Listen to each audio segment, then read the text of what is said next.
Chicken 65 rice mutton தாளிச்சா டேய் எடுத்து போடுறா சாப்பிடுவோம்டா.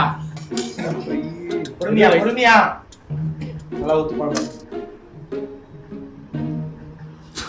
டேய் என்னடா இவன் சிக்கன் 65 வைப்பான்னு பார்த்தா காலிஃப்ளவர் வச்சு வச்சிருக்கான். இதுமே மட்டன் தாளிச்சாடா சாம்பார்டா. டேய் சாப்பாடுல வெஜ்ஜா? வெஜ்ஜல எப்படா சாப்பிடுறது? யாரா பைத்தியக்காரன்? நாம இருக்கிற நிலைமைக்கெல்லாம் சிக்கன் 65 சாப்பிட முடியுமா? சிக்கன் 250 ரூபா, காலிஃப்ளவர் 50 ரூபா, அதுவும் நான் போட்டேன். ஏய் எவரா உங்கள்ட்ட 200 ரூபா இருக்கா? உங்கள்ட்ட 100 ரூபா இருக்கா? ஏய் உங்கள்ட்ட காசு இருக்கா? இன்னும் காசே இல்லாம துப்புற வர இவர் இப்ப துப்புறதை எடுத்து சாப்பிடுற. அதுதான் 65. இதுதான் சீரக சம்பா அரிசி, இதுதான் மட்டன் தாத்தா. சாப்பிட்டா சாப்பிடுங்க, இல்ல வேற ஊர்ல போய் சாப்பிடுங்க.